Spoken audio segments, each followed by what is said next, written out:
umunsi rero ijambo ribudufashe mu masengesho y'uno munsi, kuko ari ngombwa ko tugira umwete wo kumenya inzira z'Imana, ariko bamwe bazi ko zitarondoreka, niko birivuga, kandi nago babeshya mu ruhande rusi. Turiga uyu munsi, amen, inzira z'Imana.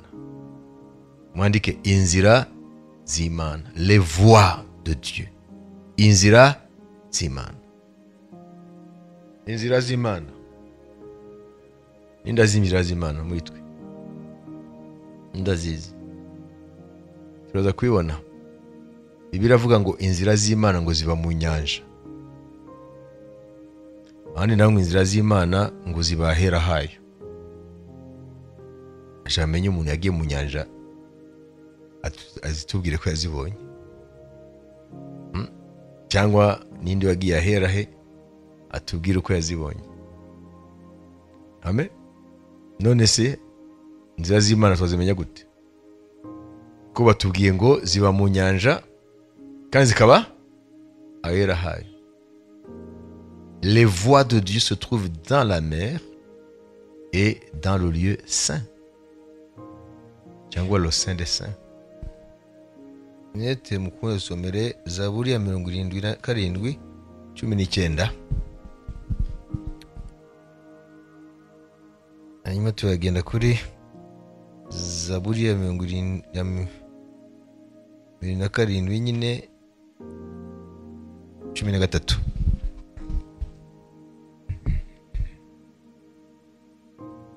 Inzira yawe yari mu nyanja, inzira zawe zari mu mazi y'isanzure, ibirenge byawe ntibyamenyekanye. Amen. Kandi Mana, inzira yawe irahera, ninde Mana ikomeye ihwanye n'Imana rurema. Amen. Amen. Ngo inzira zizi ngo ziri he? Ziri mu nyanja kandi zikabahera. None se ninde yagiye ngo azitubwire? Tu frayas un chemin par la mer, un sentier par les grandes eaux, et tes traces ne furent plus reconnues. Hein? Ô Dieu, tes voies sont saintes, que Dieu est grand comme... Quel Dieu est grand comme Dieu? None, mwumva se izo nzira zo mu z'Imana ko ziri mu nyanja? Ariko hari ikintu cyavuzwe hariya, impamvu nuko iyo ikintu kinyuze mu nyanja ntabwo waza inzira uyibone, sibyo? Iyo ubwato buranyura mu nyanja ongera kubona aho wanyuze. Uko niko inzira ngo z'Imana zimeze. Amen. Ibi se bishaka kuvuga iki? Ko inzira z'Uwiteka ziri mu nyanja kandi ngo ntiziboneke, ngo et tes traces ne furent pas reconnues.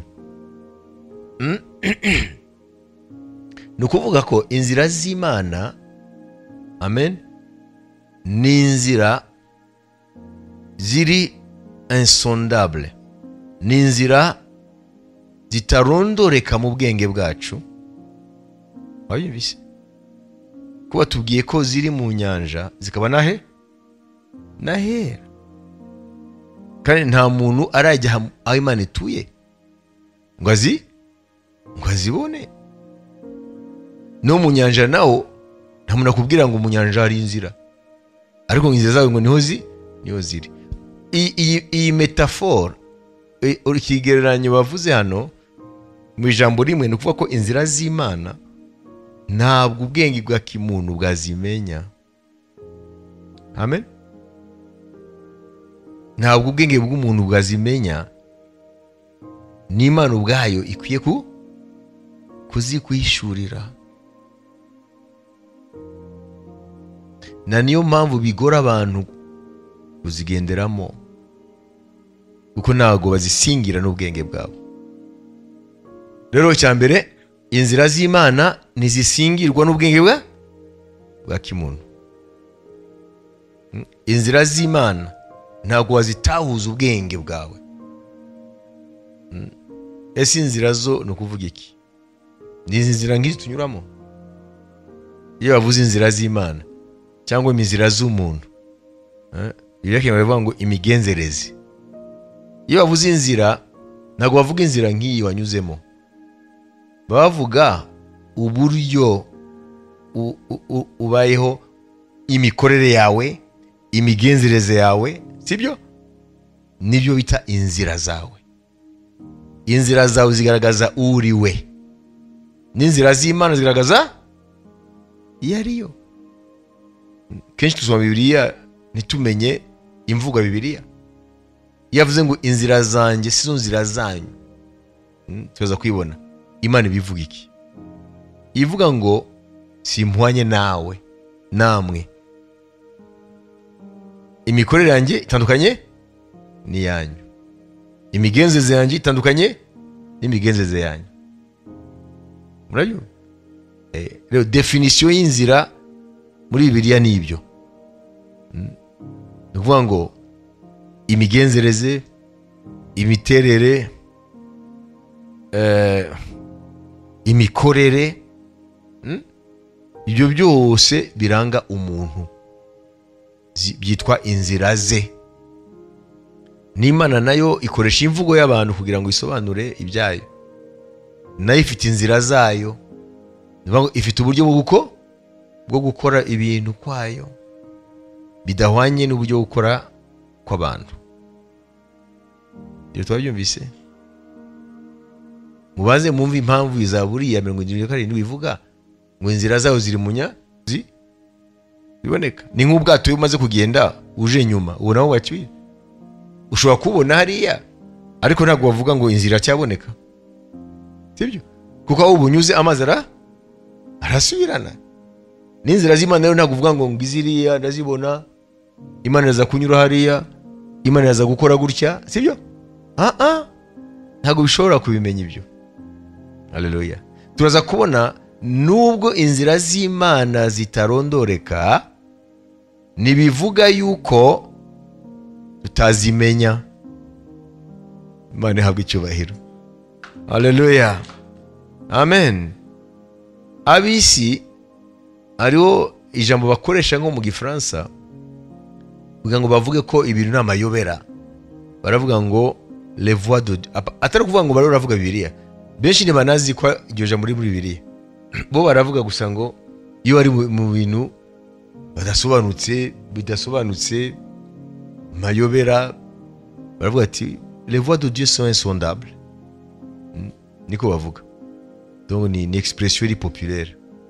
Ni nko kuvuga ngo yewe iyo ntabwo twabimenya. Murabyo? Ariko Bibiliya kandi abantu ntibazi ko nayo magambo bavuga muri Bibiliya. Nubwo Imana ivuga ko inzira zayo zitarondoreka, ntibivuga ko abayo batazimenya.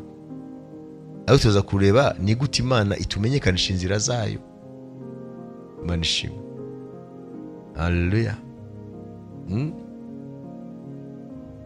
Mu Baroma 11:33 barabitubwira hariya. Mbega uburyo ubutunzi n'ubwenge n'ubumenyi by'Imana bitagira akagero, imigambi yayo ntihishurika, n'inzira zayo ntizirondoreka. Amen. Paulo arangije iki gice 11 mu Baroma. Amen. Ariyo aravuga ku byerekeye Abisirayeli. Romains 11, Abaroma 11, Paulo aravuga destin cyangwa dukoresheje indi mvugo destine ya Isirayeli.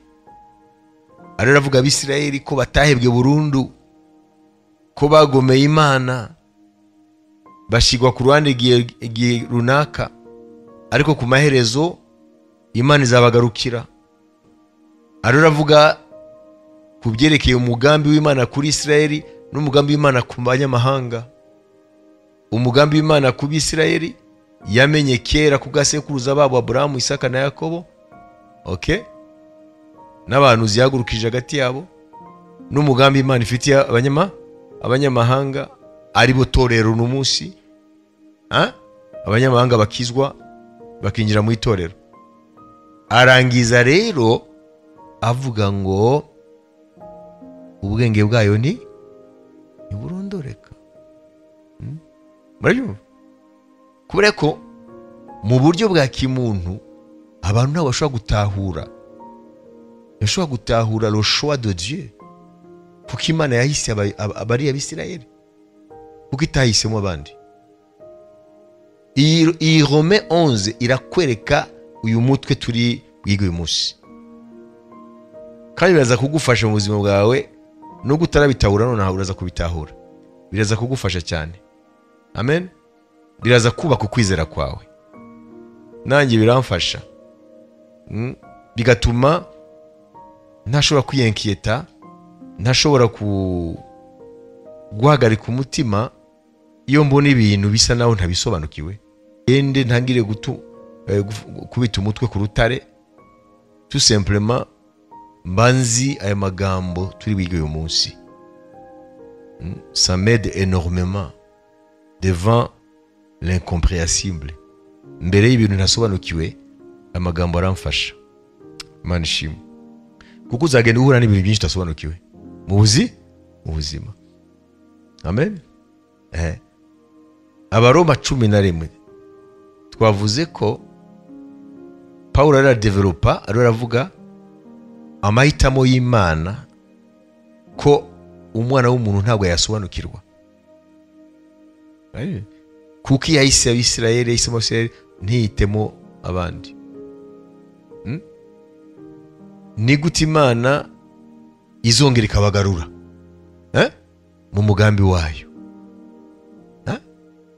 Urukundo rw'Imana mu ruhande rumwe n'umujinya w'Imana mu rundi ruhande bibangikanya gute? Bibana gute? Umugambi Imana ifitiye abanyamahanga kugira ngo binjire mu itorero, ikabavanga n'Abisirayeli nabo binjiye mu itorero binyuze mu nzira yo kwizera Kristo. Nabyo aravuga ngo ubwenge bwacu bwabisobanukirwa. Niyo mpamvu arangiza avuga ngo ni nka étonnement, gutangara. Aratangaye Paulo kubera ko yinjiye mu bwiru bw'Imana. Niyo mpamvu avuga iriya magambo 33 ugere kuri 36. Muvuge muti Paulo arangije kiya 11 cy'Abaroma atangara mbere y'ubwenge bw'Imana n'inzira zayo. Mbega uburyo ubutunzi n'ubwenge n'ubumenyi by'Imana bitagira akagero, imigambi yayo ntishurika, n'inzira zayo ntizirondoreka. Ninde wamenya ibyo Uwiteka atekereza cyangwa ngo abe umujyanama we? Ninde wabanje kumuha ngo azamwiture? Kandi byose ari we bikomokaho, akabibeshaho, akaba ari nawe tubikesha. Icyubahiro kibi cy'iteka ryose, amen. Ngaya magambo tugira tumediteho iminota 5, mwese yatekerezeho. Maze kugura urufunguzo rwo kwiga Abaroma 11. Ibyo Paulo yinjiye mu bwiru bw'Imana kuri Isirayeli no kwitorero.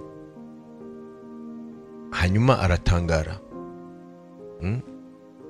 aravuga ngo ubwenge bwawe ntiburondoreka, n'inzira zayo ntizihishurika. Koko ntago zihishurika. None ariyo aravuga iyo we atinjizwa muri ubwo bwiru n'umwuka w'Imana ntago yari kubimenya. Bivuga ngo inzira z'Imana n'ubwenge bwayo ntago twabishurirwa n'ubwenge bwacu. Wayibise? Ntibivuga ko inzira zayo zitamenyekanwa. Ntibivuga ko iby'Imana yatekereje tutabimenya. Ariko bikwiye kuba bitare mu nzira y'ubwenge bwa kimuntu. Ntushobora kumenya Imana imikorere yayo n'ubwenge bwa kimuntu. ntibishoboka. Wenda sinzi ko ujya ubikora wowe. Subiza amaso inyuma kuva aho wamenyeye Yesu, n'ibintu wagiye uhura nabyo, ukibaza ko biriya bintu bitazakemuka, ukibaza ko biriya bintu nta garuriro, hanyuma mu mwanya muto ukabona bya bintu birakemutse, bya bintu birasobanutse mu buryo utibazaga. Aho kenshi uhita umenya rero nawe ututangara nka Pawulo, ati ubwenge bwayo ntabwo burondoreka, n'inzira zayo ntabwo zishurika. Mbere yuko ibikora, inzira zayo ni urujijo. Iyo imaze kubikora niho usobanukirwa muri icyo yakoze, ariko ibindi itarakora ntiwabimenya itarabikora. Imana ishimwe. Dufate iminota 5 dutekereze kuri amagambo ya Pawulo, Abaroma 11:33 kugeza kuri 36. Ni byiza, narababwiye, ni byiza gukora imyitozo yo gutekereza ku ijambo ry'Imana uba wize. Aho n'Imana igomba ikomeza gufungura ubwenge ukarushizaho kubitahura. Imana ishimwe. N'uyu munsi ibintu byose ubona bidasobanutse, kukibiriye wo umenye ko nuko ntabwo irayishura inzira zayo muri icyo kintu. Kuko twavuze ko inzira zayo ntabwo ari inzira tunyuraho n'amaguru, ni imikorere yayo, ni imitekerereze yayo, ni imigenzereze yayo, nibyo byita inzira. Mu gihe rero itarakora, ntushobora kumenya impamvu y'ibintu, biguma ari urujijo. Umwana munuro akaguma avuga ngo kuki Imana yaretse ibi bikaba, kuki Imana, urumva iyo kuki yacu nuko twebwe dufite inzacu nzira, ibyatubite niyacu imitekerereze bihabanye cyane n'iby'Imana. Turoza kubibona, turoza kubidevelopa. Haleluya. Hanyuma abantu rero bakagira ikibazo rero uby'Imana. Ufate ubuzima bwawe bwite ubushire muri ibi, uvuga uti ni ibiki wumva bidasobanutse mu buzima bwawe, ni ibiki ubona mu gihe cyawe udasobanukiwe n'iki byose, ibyo wumva ko bidashoboka, ibyo wumva ko udasobanukiwe, ibyo wumva ko ari urujijo, kuki nyinshi twibaza. Utekereze kuri aya magambo, hari igisubizo Imana iri buguhe.